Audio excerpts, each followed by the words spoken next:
Hi, I'm Emal Moheb, and today I'm going to be talking about the first time I broke my wrist.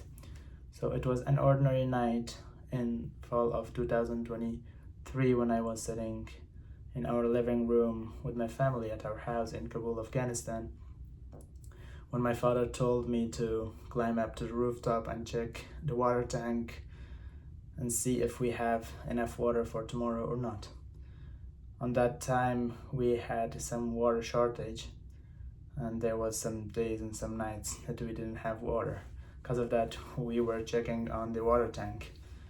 I said okay, and I sat down for 15 to 20 minutes. After 15 to 20 minutes, I went outside to climb up to the rooftop and check the tank. But unfortunately, I didn't let anybody know that I'm going to climb up because it was night. They had to check on me and go with me so they could hold the ladder and I could climb up. But unfortunately, I didn't let them know and I went by myself. I started climbing up, and on my halfway to the rooftop, I felt that the ladder is moving, which is not good.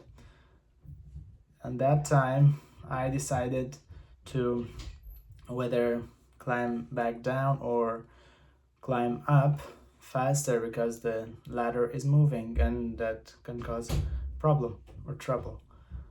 So I decided to climb up faster. I was climbing up faster and faster. I was almost making it to the rooftop, but unfortunately the ladder moved completely and moved all the way and fell down. I fell down, the ladder fell down. On that moment, I couldn't move a muscle. I couldn't even breathe normally and I couldn't shout for help. But luckily, the living room was next to the balcony where I was trying to climb up to the rooftop. My family heard the sound of something falling down and they rushed outside and they saw me on the floor and the ladder on top of me. My father and my elder brother grabbed my shoulders and they carried me to the living room. In the living room, I laid down, just staring at them and on my body parts. After some minutes, I felt severe pain on my wrist. I had pain all over my body, but the worst was my wrist pain. I looked at my wrist and I realized that something is not okay.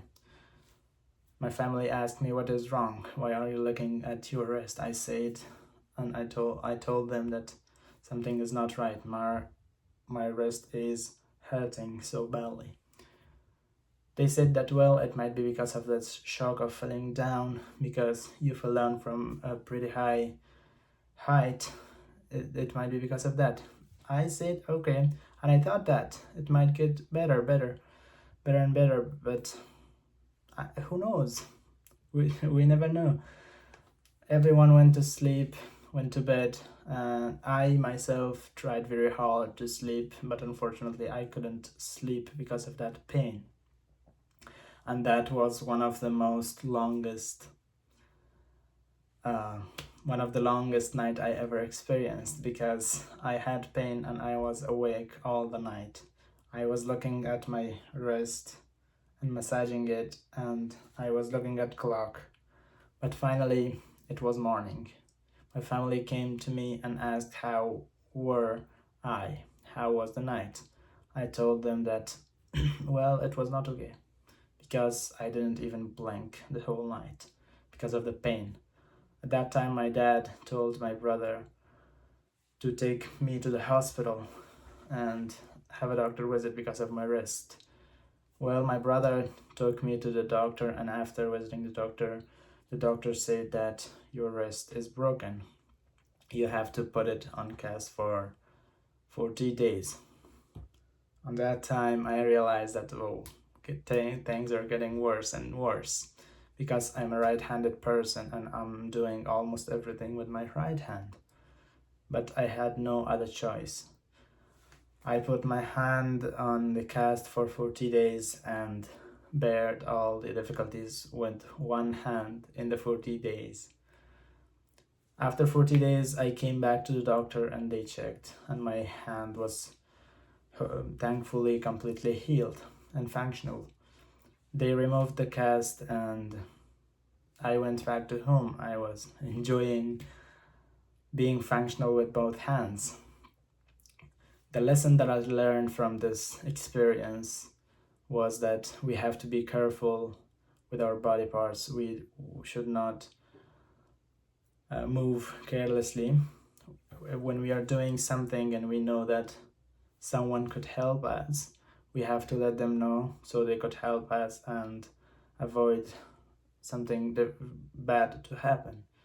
And that's what I learned. So we have to be careful with our body parts. Thank you so much.